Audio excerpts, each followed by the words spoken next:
한 말씀을 좀 기억하나요? 어제 제목이 뭐였습니까? 어제 제목이 달라 모드에서 주라 모드로. 제가 이제 이 복음의 재발견이라고 우리 목사님도 같이 계속 세미나 하는데, 그 팀 켈러 목사님을 통하여 복음의 재발견을 하고, 또 개인적으로 제가 큰 습이라는 우리 셀 때문에 사진을 배워서 사진을 찍고 있어요. 그럼 사진에는 모드가 있어요. 거기도 우리 핸드폰도 있지만 원래 A 모드, P 모드, 또 S 모드, M 모드가 있어요. M 모드라는 건 수동이야. 그래서 내가 잘 조작해야 되고, 주로 작품을 할 때는 A 모드를 써요. 그러니까 조리개 우선이라 그래서 그걸 넣고 하면 사실은 이제 조리개를 조절하는 대로 빛은 저절로 이렇게 조절이 되는 거예요. 그래서 그 모드를 놓고 찍을 때 똑같은 장면이지만 다르게 찍히는 거예요. 우리가 신앙생활 해보면 알겠지만, 특히 복음을 들으면 들을수록 느끼는 건 뭐냐면, 하나님이 이미 다 주셨다는 거예요. 다 주셔서 결국 우리가 누려야 되는데, 우리 성도들한테도 이제 누리라 그러면 알긴 알겠는데 어떻게 누리는 거냐고 또 궁금해하는 것을 봤어요. 그러니까 제가 그런 것들을 계속 들으면서 어떻게 쉽게 설명할까, 그러면서 근본적인 신앙생활의 변화를 위해서는 어떻게 해야 될까 하다가 찾아낸 게 이 모드 이야기예요. 그래서 제가 이제 오늘 둘째 날 마지막 날이지만, 여러분 하여튼 계속해서 그 달라 모드와 주라 모드를 계속 묵상해 보시고, 오늘 제목은 자랑 모드에서 감사 모드로 바꾸자는 거예요. 예. 사실 어제 우리가 시편 23편을 봤는데 한번 잠깐만 더 보겠습니다. 어제 제가 마지막 부분에 은혜 얘기를 했잖아요. 은혜는 뭐죠? 은혜는 자격이 없는 자에게 거저 주시는 것이 은혜잖아요. 근데 오늘 본문에 보면 23절에 보면 이 은혜에 대한 얘기가 너무 분명한 게 6절이에요. 23장 6절을 한번 같이 보죠.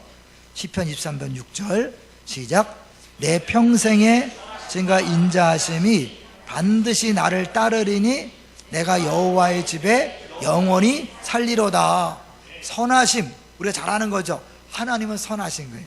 제가 김인종 목사님한테 늘 들었던 게 뭐냐면, 하나님의 주권, 그래서 우연은 없다, 모든 것이 합력하여 선을 이룬다, 그래서 반드시 선한 결말이 있다. 왜? 하나님은 선하시기 때문에 반드시 선한 결말이 있다고 강조하셨고, 지난번 은퇴할 때 제가 이제 대타로 축사를 했는데 그것이 기억나서 참 감동이더라고요. 그래서 제가 울먹이면서 축사했던 경험이 있는데요, 하나님은 선하신 것으로 우리를 대해주기 때문에 우리에게 주어진 모든 것들이 선인 줄로 믿습니다. 내가 그렇게 못 볼 뿐이지 하나님 주신 건 다 선한 거예요. 그래서 우리가 좋으신 하나님, 좋으신 하나님 찬양하잖아요. 하나님 선한 거예요. 또 하나 뭐냐면 인자하심이다. 아마 우리 박 목사님이 하다가 어느 때가 했을지 모르는데, 이게 헤세드란 단어, 헤세드. 그거는 이제 결국 한쪽으로는 하나님 언약의 신실함이라면 반대쪽에는 은혜라는 게, 동전양면처럼 이 헤세드란 단어는 양쪽에 독의 의미가, 한쪽은 언약의 신실해서 하나님이 끝까지 우리를 책임져 주시는 거예요. 우리를 보호하시는 거예요. 또 한쪽은 뭐냐면 우리의 행위가 아니라 하나님께서 거저 주시는 그 은혜로 우리를 인도하시는 거예요. 그래서 이것을 보여주는 것 중에 하나가 뭐냐면, 우리 어제는 자세히 안 봤지만 2절을 천천히 볼게요. 2절을 보시면 그가 나를 푸른 불밭에 누이시며 쉴 만한 물가로 인도하신다 그랬잖아요. 근데 사실은 이 양은요, 눈이 나빠요. 그래서 혼자서는 절대로 풀밭을 찾아갈 수 없고, 혼자서는 절대로 물에 갈 수 없어요. 그러니까 혼자 있으면 반드시 굶어 죽고, 혼자 있으면 반드시 목말라 죽게 돼 있어요. 그러니까 결국 목자가 아니고서는 풀밭에 갈 수 없고 물에 갈 수 없기 때문에 이 양이 먹고 마시는 모든 것들은 다 누가 주는 거예요? 목자가 주는 거예요. 양이 잘나서 얻는 게 아니에요. 양이 똑똑해서 얻는 게 아니라 전적으로 목자가 주는 거예요. 자, 3절을 또 볼까요? 3절을 보시면 내 영혼을 소생시키시고 할 때, 이게요, 영혼이니까 무슨 양에게 무슨 영혼이 있나? 물론 이게 우리 사람에 대한 영혼이가 여러분이 짐작할 수 있고 이렇게 상상하지만 이 원어적으로 보면 이 소생이란 말이 회개하다, 돌이키다 그런 뜻이고, 이 목자들이 볼 때는 양들이요 자주 길을 잊어버린대요. 어제 잠깐 했죠? 양들이 길을 잊어버려서 결국 잃어버리면 이 양이요 숲을 숲에 숨어서 매 하고 운다는 거예요. 왜? 목자가 오라고. 근데 만약에 목자보다도 일이나 늑대가 먼저 오면 반드시 죽는 거예요. 이 혼자서는 절대로 거기서 벗어날 수가 없어요. 눈도 나쁘기 때문에 혼자 못 간단 말이에요. 그러니까 길을 잃어버리면 이제 죽기 일보 직전인 거예요. 그래서 목자가 100마리 양 중에 99마리가 있어도 한 마리 잃어버린 양을 해서 빨리 가야 돼. 왜? 조금만 시간 늦으면 맹수한테 잡아먹히니까. 그 자꾸 길을 잊어버리는 그 양을 찾아서 목자가 그 두려워 떨고 있던 그 양을 가슴에 안고 그리고 어깨에 메고 그렇게 오는 거예요. 그 두렵고 떨리고 좌절과 절망 속에 공포 속에 있던, 그래서 기진맥진한 그 양을 다시 한번 위로하고 다시 우리 안으로 데려오는 것, 이것을 얘기해요. 왜냐하면 이게 너무 다반사니까. 사실 여러분이 신앙생활 하면서 정말 줄기차게 하나님 뜻대로 살았습니까? 지 마음대로 살았습니까? 솔직히 얘기해서 너무나 많은 순간에 내 마음대로 살았잖아요. 목자가 나를 따라오라 그랬는데 어떻게 해요? 목자 따라갈 때가 많아요? 내 마음대로 갈 때가 많아요? 솔직히 얘기해 보세요. 내 마음대로가 많아요. 필요할 때만 주님 도와달라고 그러고 거의 대부분은 내 마음대로 해요. 여러분 내 마음대로 가는데 지금 여 자리에 있다는 게 기적인 거 아세요? 여러분 사실 자기 마음대로 갔다가는 마귀 사탄한테 100% 잡혀 먹히고 이 자리에 있을 수 없어요. 근데 내가 어찌하다 여기 있는 건 뭐예요? 목자가 내가 알든 모르든 순간순간마다 나를 다시 데리고 오고 다시 와서 여기 있는 거예요. 할렐루야. 그러니까 내가 지금 이 자리에 있는 것, 내가 봉사하는 것, 섬기는 것, 이 모든 것들이 다 주님이 주신 은혜란 말이야. 할렐루야. 그럼 주님이 주신 은혜라면 자랑할 수 있어요, 없어요? 자랑할 수 없죠. 감사해야 돼요. 근데 사람들은요 끊임없이 자랑하고 싶어요. 왜 그럴까요? 왜 자랑하고 싶지요?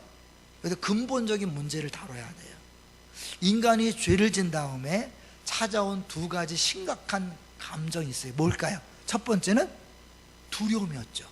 아담과 하와가 선악을 알게 나무를 따먹은 다음에 하나님이 두려워해 숨었나이다. 이 두려움의 문제를 평생 갖고 씨름하는 게 인간이에요.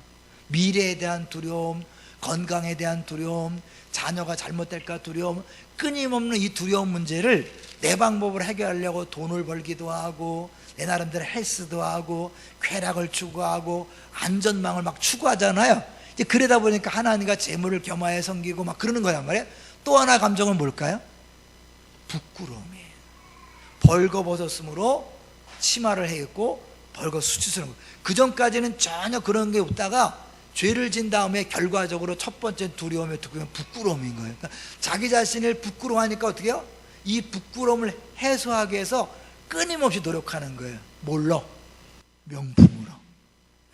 명품으로, 때로는 성형수술로, 때로는 어떻게 해요? 비싼 유모차로, 이렇게 때로는 막 내 학벌로, 때로는 내 재산으로 끊임없이 자랑하면서 그 부끄러움을 감추려고 하는 거예요. 이해되세요? 왜 사람이 끊임없이 자랑하려고 하느냐? 사실 그 부끄러움의 문제는 하나님 앞에 가서 하나님의 그 죄를 용서하는 그 죄 용서함을 받을 때 해결되는 건데, 사람은 그렇게 하지 아니하고 끊임없이 내 방법으로 이 부끄러움 해결하려고 끊임없이 자랑하고, 자랑해도 안 되니까 어떻게 해요? 비교하면서 시기 질투해서 계속 뒷담화를 하는 거예요. 여러분, 뒷담화가 뭔지 알죠? 담화가 아니에요, 담화. 뒤에서 막 말하는 거예요. 왜? 수근수근 되는 거죠. 나보다 저 사람이 더 잘 되는 걸 보면 어떻게 해요? 상대적으로 내가 낮으니까 이 부끄러움이 가중되잖아요. 그러니까 어떻게 해? 끌어내려야 돼. 교회에서 왜 이렇게 저렇게 이쁜 옷을 입고 다니는 거야? 막 이렇게 하면서 하고 다니고, 왜 혼자 잘난 척 하는 거야? 막 이렇게 끌어내려서 상대적으로 나의 연약함을 감추고자 하는 거예요. 이 끊임없는 그런 것들 속에서 우리가 원래 본성인데 이게 교회 내에도 들어오는 거예요. 교회 내 들어와서 분명히 하나님께서 주셨다고 말은 하면서도 나도 모르게 조금만 건수가 있으면 자랑하게 돼 있어요. 근데요, 이 자랑 모드라 그랬잖아요. 일단 내가 뭔가를 자랑하기 시작하잖아요. 그 사람은 100% 불행해집니다. 왜 그럴까요? 내가 이것을 자랑하면 모두에 딱 들어가는 순간 다 자랑해야 되는데 자랑할 게 많아졌죠. 저저요. 자랑할 게 별로 없거든요. 그리고 어떻게 해요? 자랑은 한두 개 해놓고 나서 나머지 거의 98개, 99개는 뭐예요? 음메기주고 하는 거예요. 그러니까 이게 너무너무 힘든 거죠. 그러니까 이 괴로움과 이 안타까움, 만족스럽지 못한 것들을 단지 근본적인 문제로 치유해야 되는데 우리는 다른 방법으로 자꾸 해결하려고 그래. 그래서 뭐예요? 기만 있으면 어쩌면 아무것도 아닌 걸 자꾸 끌어내서 자랑하든지 끌어당기든지 시기하고 질투하든지 쓸데없는 경쟁하든지 그렇게 막 가는 거예요. 거기서 벗어나야 돼요. 그래서 사실은 교회 내에 심각한 문제, 이제 오늘 제가 어제 충분히 다 했으면 이제 오늘은 고린도 전설을 가지고 하려고 그랬었는데 어제 막 특송을 3곡하고 막 분위기가 뜨거워서 괜히 길게 했다가는 안 될 것 같아서 제가 반만 자른 거예요. 원래 그래서 오늘 말씀하고 고린도전을 합칠 텐데요, 고린도전서 1장에 보면 고린도 교회에 심각한 문제가 있습니다. 뭘까요? 바울파, 아볼로파, 게바파, 그리스도파, 분파가 생긴 거예요. 왜 여러분 교회 안에서 파당이 생기는지 아세요? 그 깊이를 보면 그것도 자랑하고 싶은 것 때문에 그런 거예요. 내 수치를 해결하는 방법으로 자랑하려고 하는 거예요. 그 자랑을 위해서 여러분이 끊임없이 돈 벌려고 그러고요, 좋은 대학교 가려고 그러고요, 자녀 잘 되게 하려고 애를 쓰는 거예요. 이제 유머할게요. 한국에 3대 불가사의가 있다 그래요. 우리 교회는 몇 번 얘기했어요? 뭔지 아세요? 첫 번째는 해병대. 해병대 나온 사람들은 이상하게 뭉쳐요. 막 너무너무 잘 뭉쳐. 이해가 안 되는 거야. 너무. 두 번째 뭔지 아세요? 고려대 동문회. 고대 동문회는 연대와 달리 그렇게 똘똘 뭉친대요. 세 번째가 제일 쉬운 건데 뭘까요? 호남이 항우회. 이 세 그룹은요 이상할 정도로 똘똘 뭉친다는 거예요. 왜 사람이 이렇게 자기네끼리 자꾸 모이는지 아세요?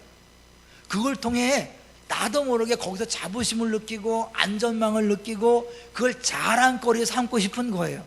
바울파, 아볼로파, 게바파라고 자꾸 파가 나눠지는 건 뭐예요? 나 누구한테 배웠어, 그렇게 하면서 자기 자신을 높임으로 알미암아 부끄러움을 해소하고 싶은 거예요. 그러다 보니 교회 내에 문제가 생겼거든요. 바울이 그 부분을 해결하기 위해서 어떻게 했는지 아세요? 야! 나누지 마라, 분파하지 마라, 그런 게 아니라 근본적으로 바울이 제시한 게 뭐냐면 십자가였어요. 또 하나 유머, 우리 교회는 했던 유머인데요, 옛날 알파고하고 이세돌하고 이렇게 붙어서 누가 이겼어요? 알파고가 이겼죠. 인간이 안 되잖아요. 근데 유머예요. 알파고를 100점 100승 이길 수 있는 신의 한 수가 있다면 뭘까요? 알파고를 이길 수 있는 방법? 단전이 뭐죠? 전기를 끊어버리면 기계니까 꼼짝 말하는 거예요. 근데 사실 진짜 신의 한 수는 뭐냐면 십자가예요. 십자가. 왜 신의 한 수가 십자가일까요? 100% 완벽한 공의를 나타낸 것이 십자가고요, 동시에 100% 완벽한 사랑이 이루어진 게 십자가예요. 이게 인간의 방법으로는요 말도 안 돼. 어떻게 공의를 세우려면 저 배를 심판해야 돼, 벌을 줘야 돼. 그런데 사랑하려면 어떻게 살려줘야 되잖아요. 이 두 개를 같이 할 수 있는 인간의 지혜는 없는 거예요. 근데 하나님은요 자기 아들을 십자가에 못 박아 죽게 하심으로 100% 우리에 대한 사랑을 보여줄과 동시에 우리의 죄를 100% 해결하심으로 100% 사랑과 공의가 거기 하나에 완성된 거예요. 할렐루야. 근데 이게 너무 기가 막힌 하나님의 지혜이기 때문에 세상 지혜로 안다 모른다? 모르는 거예요. 유대인에게는 거리꺼는 것이요, 헬라인에게는 미련한 거예요. 이해가 안 되는 거예요. 하나님 나라는 그래서요 이해가 안 되는 거예요. 우리가 바뀌지 않으면 절대로 이해할 수 없는 거예요. 어제 제가 얘기했잖아요. 여러분 모두를 바꾸지 않으면요 절대로 누릴 수 없고 볼 수 없는 게 하나님 나라예요. 우리가 이 자랑 모드 속에 계속 있는 한 여러분 하나님 나라를 절대로 경험할 수 없어요. 그러나 감사 모드로 바뀌면 달라지는 거예요. 근데 그 바울 사도가 계속해서 이야기해요. 야, 너희들 자랑하면 안 된다. 왜냐하면 십자가 자체가 자랑거리가 아니다. 부끄러움과 수치인데 그 십자가를 통하여 세워진 교회와 성도가 자랑한다는 자체가 말이 안 된다. 그러면서 뭐라고 하면 너희들 부르심을 봐라. 부르심 중에 학벌 좋은 자 있느냐, 문벌 좋은 자 있느냐, 실력 있는 자 있느냐? 없다. 일부러 다 찌질이들을 모아놨다. 이렇게 얘기하는 거예요. 동의하세요? 근데 여러분 싫죠? 내가 왜 찌질이야? 내가 얼마나 잘났는데. 예, 그게 아직도 복음 안에서 해결되지 않은 모습이에요. 하나님은 우리를요 너무너무 사랑하시는 줄로 믿습니다. 그래서 우리 교회에서 이런 인사를 해요. 당신에 대한 하나님의 사랑은 언제나 100%입니다. 내가 잘할 때도 100%, 내가 못할 때도 100%, 심지어 내가 죄를 질 때도 100% 사랑하시는 거예요. 왜? 나를 보면요 그렇게 사랑할 수 없어요. 근데 왜? 내가 예수를 믿기 때문에 내 안에 있는 예수님을 보시고, 예수님이 세례받을 때 하나님 뭐라고 그랬어요? 이는 내 사랑하는 아들, 내 기뻐하는 자라고 그랬잖아요. 그 예수님이 우리 안에 와 있는 게 이 믿음이잖아요. 왜? 예수 영접했잖아요. 예수 연합됐잖아요. 그러니까 우리가 구원받았다는 것, 예수를 믿는다는 건 예수님과 따로따로가 아니라 그 예수를 영접한 거요, 예수와 하나됨으로 말미암아 하나님이 더 이상 나를 내 모습대로 보는 게 아니라 내 안에 예수를 보는 거예요. 그래서 우리를 100% 사랑하시고 100% 축복한 거예요. 믿습니까? 어제겠죠. 이미 우리가 다 복을 받았기 때문에 더 이상 달라 해도 소용이 없다. 하나님이 선하신 분인데 가끔 선하십니까? 항상 선하십니까? 항상 선하다는 걸 믿습니까? 항상 선하면 그분이 주신 거는 다 100% 선인 줄로 믿습니다. 여러분에게 주어진 것이 100% 선이에요. 그래서 죄송하지만 여러분 기도해도 안 바뀌는 거 아셔야 돼요. 기도해도 소용없어요. 왜? 기도해서 바뀔 거면 안 줬다니까요. 이미 가장 좋은 걸 여러분에 준 거예요. 근데 그걸 내가 내 안경으로 보니까, 내 시스템을 보니까 좋게 안 보이는 거예요. 대표적으로 사망의 음침한 골짜기가 인간의 눈으로 볼 때는, 달라 모드로 볼 때는 절대로 좋게 보일 수 없어요. 근데 하나님이 나를 100% 사랑하시고 100% 축복을 주셨다는 그런 믿음으로 볼 때 이것도 하나님이 주신 것이다. 그랬을 때 뭐예요? 하나님 한 번도 나를 실망시킨 적 없다고 고백하게 되는 거예요. 지난 주일 저녁에, 이번 좀 어제 말고 지난주에 우리 교회에서 이웃초청잔치 했는데 강사로 누가 왔냐면 최용독 강사님이라고. 낮엔 해처럼 밤엔, 이 노래 지으신 분이, 노래는 잘 못해 그분이, 작사 작곡만 잘하죠. 근데 그분이 하나님 한 번도 나를 실망시킨 적 없으시고도 지으신 분이에요. 나의 등 뒤에서 나를 도우시고, 이것도 지으신 분이에요. 근데 그 하나님 한 번도 나를 실망시킨 적 없다는 노래를 언제 만드신지 알아요? 그가요 전국을 다니면서 찬양 집회를 하다가 어느 날 갑자기 목소리가 안 나왔대요. 몇 년 동안 목소리가 안 나오는 거예요. 그래서 할 수 없이 쉬러 산속에 들어간 거예요. 그 산속에 들어가서 여전히 목소리가 나오지 않는 그 상황 속에서 그 찬송을 지은 거예요. 여러분, 그 눈이 목소리가 안 나, 그 찬양을 해야 될 사람이 목소리가 안 나오는데 그게 어떻게 감사한 일이에요? 어떻게 기쁜 일이에요? 하나님이 어떻게 그것을 실망시킨 적 없다고 그렇게 말할 수 있어요?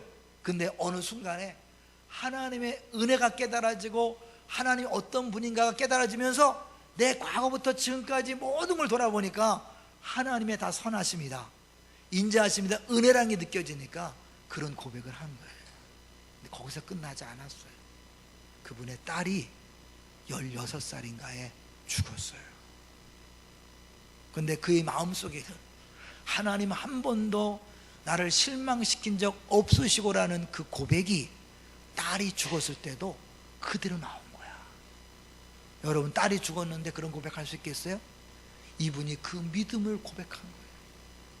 온 성도가 다 울었어요. 저도 울었어요. 진짜 믿음이 뭔가, 하나님의 선하심을 믿는다는 게 뭔가, 내가 사망의 음침한 골짜기가 아니라 내 딸이 죽었어도 불평 원망하지 아니하고 정말 그동안 16년 동안 이 딸로 인하여 기쁨을 주신 하나님 감사합니다. 행복을 주신 하나님 감사합니다. 그러면서 먼저 가 있으라고, 그러면서 감사하면서 찬양하면서 보냈다는 이야기를 하더라고요. 꾸며낸 얘기가 아니라 실제로 그런 이야기를 들으면서요, 야, 하나님 한 번 나를 실망시킨 적 없다는 그 고백이 정말 그 가사가 다르게 느껴지더라고요. 진짜 선하심을 믿는다면, 하나님이 좋으신 분이라 믿는다면, 지금 내게 주어진 것이 비록 죽음이고 가난이고 고통일지라도 가장 좋은 것인 줄로 믿습니다. 근데 그게 여러분 이해가 안 돼서 염려가 되면 어떻게 해요? 그럴 때 기도하는 거예요. 아무것도 염려하지 말고 오직 모든 일에 기도와 간구로 너희 구할 것을 감사함으로 하나님께 아뢰라. 그리하면 모든 지각에 뛰어난 하나님의 평강이, 그걸 해결해 준다는 게 아니에요. 평강이 너희 마음과 생각을 지키는 거예요. 분명히 이 생각을 뛰어넘는 건 뭐예요? 지금 상황이 해결됐다면 그건 뛰어넘는 게 아니에요. 상황이 해결되지 않았어요. 근데 신기해, 내 마음에 평강이 넘쳐요. 이 머리로 이해할 수 없는 평강이 우리를 지배하는 거예요. 이게 하나님 나라고, 그게 진정한 행복인 줄로 믿습니다. 여러분, 그렇기 때문에 사실은요, 우리가 주어진 것에 대하여 더 이상 뭐 달라 그럴 필요 없어요. 이제는 어떻게? 그 주어진 것이 얼마나 좋아하려면 어제 말씀드린 것처럼 자꾸 줘보세요. 내가 한번 나눠보세요. 한번 봉사해보세요. 섬겨보세요. 그러면 내가 받은 것이 얼마나 크고 좋은 것인가를 경험적으로 알아가는 거예요. 또 하나, 이제 뭐야? 자랑하지 말고 하나하나를 감사함으로 한번 고백해보세요. 그럴 때요, 아까 이제 자랑하다 보면 뭔가 이거는 괜찮지만 그 모두에 빠져 있는 동안 다른 것이 문제가 되는 거예요. 그래서 어떻게 해요? 이건 좋은데 이게 없구나. 다시, 근데 선악을 알게 하는 나무 열매를 따먹는 게 왜 문제가 되냐면요, 그 선악의 알게 나무 열매를 따먹는 순간 뭐예요? 내가 선악을 판단하는 자리에 쓰는 거예요. 하나님 주신 것이 반드시 100% 선인데 내가 선악과를 따먹는 순간 내가 이건 선이고 이건 악이라고 판단하는 자리에 서면 행복할까요? 불행할까요? 50%씩만 내가 이거는 선한 것이고 50%는 악이라고 생각한다면 50%는 감사합니다 그러지만 50%는 뭐 이딴 걸 줬어, 이런 최소한 인생의 반은 불행한 거예요. 근데 반반인가요? 아니에요. 인간으로 볼 때는 거의 99%를 다 악하다고 봐요. 왜? 하나님이 두시는 그 신의 한 수는요, 인간의 머리로는 도저히 이해가 안 가기 때문에. 사망의 음침한 골짜기를 가는 것, 이 목자는 저기 끝에 풀밭이 있는 것을 알고 인도하지만 양은 보지 못하기 때문에 왜 이렇게 힘든 광경으로 이렇게 무서운 곳으로 인도하는 거야? 도대체 뭐 하는 거야? 이렇게 불평할 수밖에 없는 거예요. 그러나 그 목자를 믿을 때 비록 안 보이지만, 느낄 수 없지만, 알 수 없지만 찬송하면서 믿음으로 갈 수 있는 거예요. 그러니까 내가 사실은 이 선악을 판단하는 걸 중지하고 뭐예요? 하나님 주신 것은 다 감사한 것이라고 고백하고 범사에 감사할 때 자유해지는 거 아세요? 왜냐하면 내가 모든 것이 주님 주신 거를 은혜로 알고 감사합니다. 뭐예요? 나만 은혜가 아니라 이 사람도 은혜로 받은 거예요. 믿습니까? 그러니까 내가 다른 사람도 은혜 받은 것이고 나도 은혜 받은 거라면 비교해요, 안 해요? 비교 안 하죠. 내가 감사로 돌아서는 순간, 은혜를 인정하는 순간 다른 사람과 비교하지 않냐고 자유해지는 거예요. 그러면서 행복해지는 거예요. 제가 우리 교인들한테 그런 비유를 들어요. 제주도 가면요, 자동차 남바 번호판에 뭐가 제일 많은지 아시죠? 뭐예요? 허가 제일 많아요. 요새는 하도 많아서 호도 있더라고. 하도 있고. 다 호는 뭐죠? 다 렌트카예요. 다 빌린 차예요. 자기 차가 아니야. 근데 그 빌린 차 조금 비싼 거 얼마, 1만 원, 2만 원 더 주고 그랜저 탄다고 엑센 타는 사람은 우습게 볼까요? 아니에요. 엑센 타면서 그랜저 타는 사람 부러워할까요? 안 부러워해요. 왜? 니나 내나 다 빌린 차니까. 자기 게 아니기 때문에 비교하지 않는 거. 비교한다면 멍청한 사람이죠. 여러분, 우리가 내가 이 모든 것이 은혜요, 하나님 주신 거요, 주님이 하셨다고 인정하면서 감사할 때 이제 다른 사람도 저 사람 게 아니라 하나님 주신 것을 생각하기 때문에 비교하지 아니하고, 그러니까 시기하지 않고 질투하지 않고 판단하지 않는 거예요. 큰 교회 작은 교회 비교할 필요 없어요. 어떤 목사 비교할 필요 없어요. 돈 많고 적은 것도 비교할 게 없어요. 왜? 다 누가 주신 거예요? 하나님 주신 거예요. 믿습니까? 근데 마음속에 이 안 바뀌니까 이왕이면 더 큰 거, 이왕이면 다 뭉치마. 아니에요. 그건 복음이 아니에요. 이왕이면 다 뭉치마는 그건 세상 모드라니까요. 그건 달라 모드고 자랑 모드예요. 큰 거, 화려한 거, 멋있는 게 아니에요. 십자가 부끄러운 거라니까요. 십자가는 부끄럽고 약한 거고 무시당하는 거예요. 여러분, 내가 예수 믿어서 멋있게 보이려고 하는 사람은 잘못 믿는 거예요. 사실 한국교회가 옛날에는 그런 걸 좀 강조했었죠. 그죠? 그래서 한국교회가 지금 빛과 소금이 못 되고 있잖아요. 같은 목사로서 죄송한 마음도 있어요. 아니에요. 복음이요, 유럽에 가서 결국 교회 문을 닫게 했대요. 복음이. 미국의 복음이 가서는 기업이 됐대요. 아니, 거기 가서는 비즈니스가 됐대요. 그리고 한국에 와서는 큰 게 됐대요. 비난 쪽에 비꼬는 거예요. 비꼬는.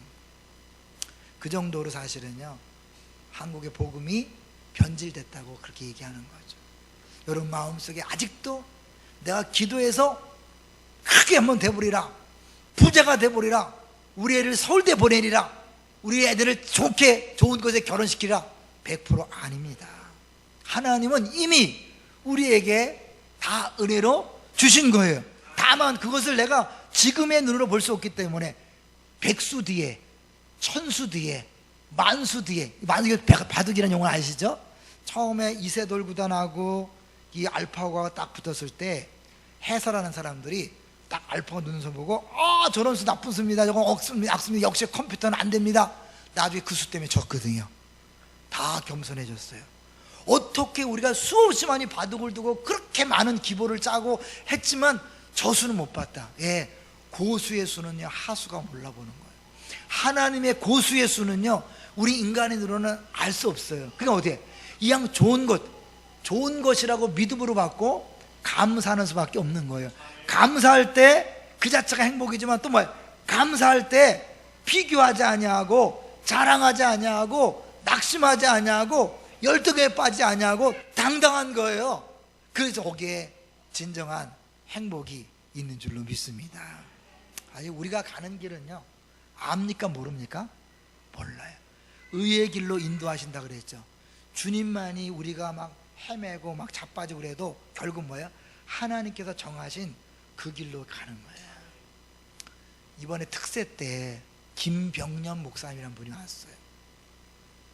그분은 원래 터키 선교사로 자원했다가 하나님이 IVF 간사로 헌신하라고 해서 IVF 강사로 하다가 개척하라고 마음을 줘서 개척을 한 거예요. 개척한 지 몇 개월 만에 사모님이 쓰러졌어요. 자기는 선교하려고 그러는데 하나님 막으시고, 간사로 사역하는데 그것도 막으시고, 개척하게 했으면 어떻게 해요? 건강해서 사역하게 해야 되잖아요. 사모님 몇 달 만에 쓰러진 거예요. 기도했어요. 특히 그 장모님이 무지 기도파래. 그래서 막 살아난다고 기도하는데 몇 년 동안 안 살아나죠. 하나님 깨어나지 않는 거예요. 깨어나지 않을 뿐만 아니라 한 5년 만에요, 잘못해서 그 화상을 입어서 다리까지 자른 거야. 이 목사님이 미치겠더래. 그래서 그때는 하나님 앞에서 욕을 했다는 거예요. 막 C8 막 그러고 막 진짜로. 근데 이게 뭐냐고. 근데 하나님 자기한테 이 나쁜 놈이라고 한마디도 안 하셨대. 그리고 그분이 5년 10년 지나면서 이제는요, 사모님 깨어나게 달라고 기도 안 한대요.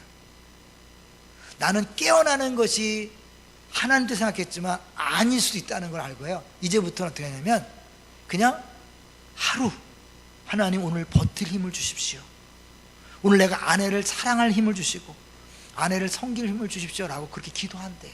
그리고 하루하루 간대요. 왜요? 욥기에 보면 나의 가는 길을 오직 그가 아시나니. 그 전까지는 그 구절이 안 들어왔는데 이 사모님이 5년 10년 누워있다는데 그 상황에서 성경을 보니까요, 그 구절이 들어오면서 나의 가는 길을 오직 그가 아신다? 그가 아신다면 나는 안다 모른다? 모른다. 그분만이 알기 때문에 나는 죽었다 깨어나도 모르니까 내가 이렇게 해주세요 저렇게 해주세요 그게 말이 안 된다는 거예요. 그분이 아시기 때문에 그분이 가는 길을 내가 따라갈 수밖에 없고, 그러니까 어때요? 하루씩 가는 거라는 거예요. 그 말을 듣고요 얼마나 제가 용기를 얻고 감동받았는지 몰라요. 우린 끊임없이 지금도요 하나님 이렇게 해주세요, 이렇게 돈을 벌게 해주세요, 우리 자녀가 이렇게 잘 되게 해주세요. 누구 뜻이래요? 누구 뜻이에요? 하나님 뜻 아니에요. 내 뜻이에요. 누구 길이에요? 내 길이에요. 하나님이 정한 길은요 바로 있어요. 근데 우리는 끊임없이 내 계획과 내 뜻을 가지고 계속 주세요 아니에요. 안 주세요. 줄 거면 벌써 줬어요. 그 가운데서 나의 가는 길을 오직 그가 하시나니 그가 나를 단련하신 후에는 내가 정금같이 나오리라. 내가 원하는 큰 기업, 좋은 대학, 큰 부자, 이게 아니에요. 결국 하나님께서 원하시는 것은 우리를 정금같은 믿음의 사람으로 만들어서 이 땅이 전부가 아니라 영원한 나라에서 그 거룩하신 하나님과 함께 사랑하고 사랑받으면서 사는 존재를 만드는 것이 우리 신앙생활의 목적인 줄로 믿습니다. 번지수를 잘못 찾은 거예요 그동안. 그러니까 왜 기도응답 안 합니까? 하나님 살아계신 거 맞습니까? 네, 살아계신 거 맞아요. 그래서 여기까지 왔거든요. 근데 우리가 그걸 모르기 때문에 그런 거예요.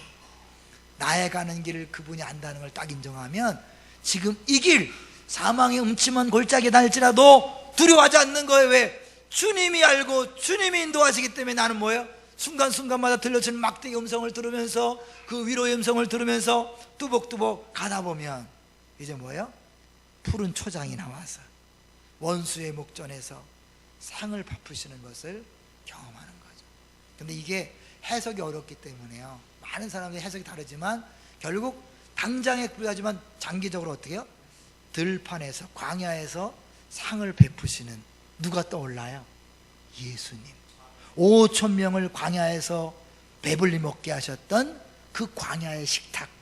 예수님이 그걸 얘기하면서 뭘 얘기하죠? 성만찬. 이 떡은, 이 살은 너희를 주는 넌 떡이다. 결국 예수님의 살과 피, 예수님의 십자가의 죽으심을 의미하는 거예요. 결국 예수님께서 자신의 살과 피를 우리에게 먹고 마시게 하심으로 말미암아 우리에게 부족함이 없는 삶을 살게 하시는 줄로 믿습니다. 그 예수님이 우리 안에 와 계시잖아요. 전부이신 예수님이 우리 안에 와 계신 거예요. 제가 예전에 시편 1편을요 잘 답이 안 나왔어요. 근데 내가 이 오종영 목사님하고 팀켈로 공부하면서 한 게 뭐냐면 거기 보면 뭐예요? 복 있는 사람은 뭐죠? 악인의 꾀를 쫓지 아니하고 죄인의 길에 서지 아니하며 오만한 자의 자리에 앉지 아니하고 오직 여호와의 율법을 즐거워하여 그 율법을 주야로 묵상하는 자로다. 그 사람은 시냇가에 심은 나무처럼 그 행사가 시절을 쫓아 과실을 맺으면 행사가 다 형통한다. 만사형통이요. 여러분 만사형통 원하시죠? 근데 만사형통의 전제 조건이 뭐예요? 주야로 말씀을 묵상해야 돼요. 여러분 주야로 말씀을 묵상할 수 있나요? 없으면 자격 끝. 여러분 그림의 떡이에요. 만사형통 다 물러간 거예요. 저는 그래서 그걸 대충 적당히 해석하면 되는 줄 알았어요. 근데요 그거는 결국 예수님을 바라보는 말씀이에요. 주야로 말씀을 묵상하는 하나님의 뜻을 생각해서 자기 의도대로 전혀 한마디도 말하지 아니하고 자기 생각대로 기적도 행하지 아니하고 100% 하나님이 원하시는 말만 하고 하나님이 원하시는 행동만 하고 심지어 예수님의 어머니가 지금 포도주가 떨어졌습니다. 그리고 어때요? 여자여 나 무슨 상관이 있습니까? 이렇게 할 정도로 하나님의 때에 기적을 행하시는 그 예수님, 100% 하나님 말씀을 묵상하고 하나님 뜻에 집중한 그 예수님만이 만사형통의 주인공인 줄 믿습니다. 근데 그 예수님이 지금 어디 와 있다고요? 우리 안에 와 있잖아요. 여러분은 이미 만사형통의 주인공인 줄로 믿습니다. 신명기 28장에 보면 그 축복에 대한 들어가도 못 받고 나가도 못 받고 머리가 될전정 아래가 되냐, 이것은 누구에게 주어진 약속이에요? 이 율법을 순종하는 자에게 주어지는 거예요. 여러분 하나님 말씀을 100% 지키나요? 못 지키죠. 그림의 떡이 그거는 우리에게 아무 상관이 없어요. 여러분 복 받을 생각하지 마셔야 돼요. 근데 복음이 뭐예요? 그 말씀을 100% 지킨 그 예수님이 어디 있어요? 우리 안에 계시잖아요. 그래서 하나님 우리 볼 때마다 어떻게 해요? 이는 내 사랑하는 아들이요 내 기뻐하는 자라. 하나님 우리를 볼 때 기뻐서 견디지 못하는 거예요. 요새 우리 동기생 중에 할아버지가 된 목사들이 있어요. 얼마나 자랑하는지 몰라. 이기동이라고 있는데요, 그렇게 좋은가 봐요. 근데 제가 이게 봐도 할아버지 할머니의 사랑은요 좋을 수밖에 없을 것 같아요. 왜 그런지 아세요? 부모는 너무 많은 기대감을 가지고 애를 배워요. 그러니까 어떻게 해요? 너 공부 잘해야 된다, 이렇게 해야 된다, 착한 사람 돼야 된다, 성공해야 된다. 할아버지 할머니 뭐예요? 다 필요 없어, 그냥 너만 있으면 돼. 존재 자체가 기쁜 거 아시죠? 공부 잘하는 거 중요하지 않아요. 존재. 하나님이 우리를 향하여 기쁨을 느끼지 못하시고 기뻐한다는 건 뭐예요? 내 존재 자체를 기뻐하는 거예요. 왜요? 예수님 때문에. 여러분이 봉사 많이 해서 기뻐하는 거 아니에요. 헌금 많이 해서 기뻐하는 거 아니에요. 착한 일을 많이 해서 기뻐하는 게 아니에요. 예수님 때문에 여러분이 무슨 짓을 하든 밥을 먹든 죽을 쓰든 상관없이 기뻐하는 줄로 믿습니다. 여러분을 사랑하는데 언제나 사랑하는 이유가 뭐예요? 예수님 때문에 언제나 사랑한다니까요. 기뻐하고 사랑한 여러분에게 좋은 거 주겠어요? 안 주겠어요? 주지요. 그런데 자꾸 우리 육신은 뭐예요? 자꾸 자랑하고 싶어 해요. 자랑하는 자리를 모두로 들어가는 순간 이제 뭐예요? 그건 하나님 주신 게 아니라 내가 했다라고 하면서 어떻게 해요? 내가 했기 때문에 비교가 되는 거예요. 이것은 자랑하지만 내가 없는 것 때문에 은매기주고가 되는 거예요. 더 큰 차를 보면 은매기주고, 더 큰 집을 보면 은매기주고, 더 큰 교회를 보면 은매기주고, 더 좋은 학벌을 보면 은매기주고. 왜? 자랑 모드에 들어가는 것. 그게 바로 사망의 법이에요. 여러분 성경에는 모두란 말을 안 쓰죠. 생명의 법과 사망의 법 차이가 뭘까요? 더 쉽게 얘기하면 집에 부인과 여종과의 차이가 뭘까요? 주인이 자기 부인한테 대하는 것과 여종한테 대하는 것과 똑같아? 달라요? 달라요. 여종은 시키는 대로 안 하면 야단 맞고 혼나야 돼. 시키는 대로 해야 돼. 그게 법이야. 아내는 뭐예요? 시키는 대로 안 해도 내 아내이기 때문에 괜찮은 거예요. 생명의 법이에요. 이건 뭐예요? 사망의 법. 하나만 잘못하면 죽음이야. 내가 99개를 잘해도 하나만 잘못하면 죽음이야. 모세가 왜 가나안 땅에 못 들어갔죠? 단 한 번의 실수. 뭐예요? 반석을 명하는데 쳤어요. 그렇게 고생한 모세가 왜 못 들어갔어요? 그건 율법의 상징이에요. 99개를 잘했어도 하나만 잘못하면 죽음인 거예요. 가나안 땅에 못 들어가는 거예요. 내가 율법주의로 사는다면 그 사람은 늘 불만족과 근심과 걱정과 불안과 두려움이 떠나지 않는 거예요. 왜? 하나님이 그렇게 자기를 대한다고 생각하니까. 그러나 은혜를 알고 복음을 알면 어떻게 해요? 내가 행위와 내 조건과 상관없이 주님이 사랑하는 그 모두로 딱 들어가는 순간 두려움이 없는 거예요. 염려가 없는 거예요. 부끄러움이 없는 거예요. 더 이상 두려울 필요 없어요. 부끄러울 필요 없어요. 당당하세요. 근데 끊임없이 자랑한다 그랬죠. 이게 대표적인 게 바울이잖아요. 바울이요, 내가 모든 것을 배설물 여긴다. 뭐예요? 또 그러긴다. 왜 그러겠어요? 바울처럼 자랑거리가 많은 사람이 어디 있겠어요? 자기는 주인의 개수라 그랬지만, 그러나 자기가 남들보다 매를 더 많이 맞고 순교 선교를 위해서 고생했고 버렸고 자랑할 게 얼마나 3층처럼 올라가고 자랑할 게 많은데, 그거를 자랑하는 순간 뭐예요? 예수 그리스도를 알지 못하기 때문에 내가 날마다 나를 십자가에 못 박는다, 배설물로 여긴다.